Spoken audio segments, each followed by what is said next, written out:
Drag for me hasn't changed much after COVID. I still do it at home when I can. I can afford to wake up in a warm bed, shed a few tears in the shower, put on my face, wait for the water to boil and watch the strawberry cereal permeate my soy milk.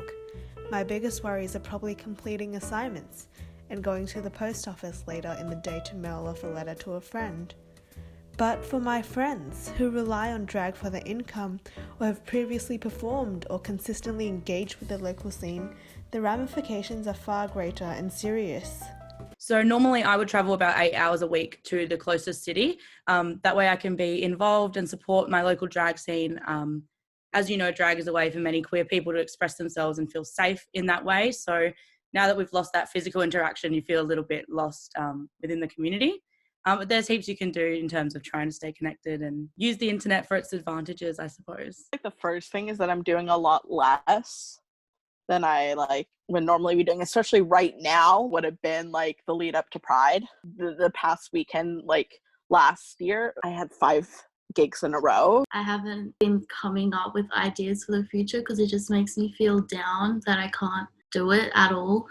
Because, I don't have access to any of the stuff because I had to leave it in Sydney. But the night that they closed all the clubs and they decided we had to shut down, me and my sister were supposed to be performing in drag, and it was a paid gig and we were super excited, and we had to cancel the night before. So hopefully we can reschedule. My priority is for the artists that have lost income to go first and get back into it before we can. Tipping those friends that's their only job is drag.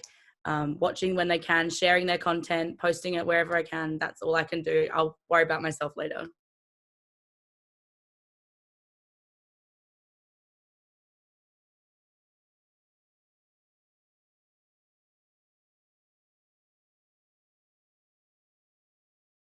So I really miss that part of the culture.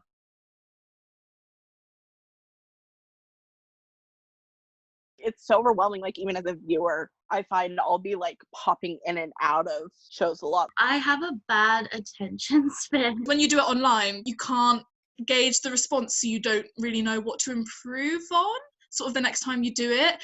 It's also really interesting because it's like delayed gratification, like when you perform in person, it's immediate. You get that feedback from the audience as you're doing it. You can't connect with the audience in the same way. Like there's no energy coming back to you from the audience, which is sad. I mean, we're all drag queens, we love the attention, we love being in front of people, so it's hard for us. That makes it really hard, especially for like someone like me who like thrives off performing. Okay, now we're filming things and we're directing our things, and we're also like editing videos. That's a skill that I didn't really have and I've kind of been forced into during lockdown. I still gotta style hair and make all that kind of stuff, and it's like, I have more time, but like in some ways the payback is so much less that it doesn't always feel worth it doing everything on my phone. Of course I'm not going to have like the same amount of production value as people who have like actual cameras. It makes me feel like I'm bad at something I know I'm good at. This is what I'm supposed to be doing right now, but it's this weird convoluted version of it. With editing videos, a lot of the comedy isn't in what I'm doing, it's more the way I edit it. So it's like learning how to get comedy across in that way rather than on stage. So it's a completely different skill. They'd be working longer hours, they'll be editing lots, just trying to get content out there. But for me, I'm just trying to support them doing that. Like as a show producer, it's also like there's so much stuff, which is exciting, but it's like, how do you make sure you get people to tune in? The second one of those, significantly less views and money, which is unfortunate because we just want to pay our performers. What I'm doing to stay connected, I've been in a couple of digital drag shows now.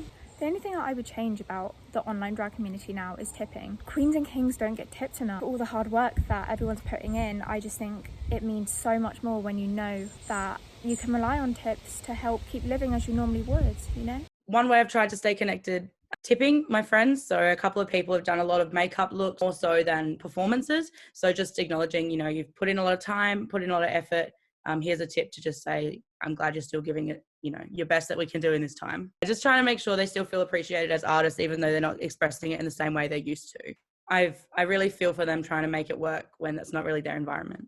instead of a local drag community, the drag community has kind of become worldwide, because I was in a show that was like all Canadian queens and then me. So it's kind of bringing the drag community together to be able to be in shows with people that I wouldn't with otherwise. That was really lovely. In some ways, there's more community and there's less. My drag family, my queer family, we're all super close. And I'm used to seeing like all these people once a week, and then you don't get it anymore. In the fringe season, we have a really big fringe over in Adelaide. We met a couple of people a few years back that do shows in the UK.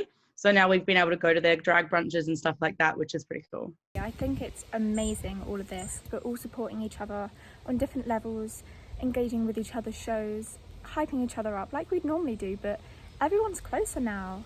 It's like this one big local scene. I think it'd be interesting to see it carry over even after the restrictions. I know that when I lived in North Queensland and there was like no drag, that I would have loved to watch that stuff online. So it's kind of bringing the drag community together. Kind of, it's like, oh, we can do anything. You know, we're queer, we're amazing, we can do anything.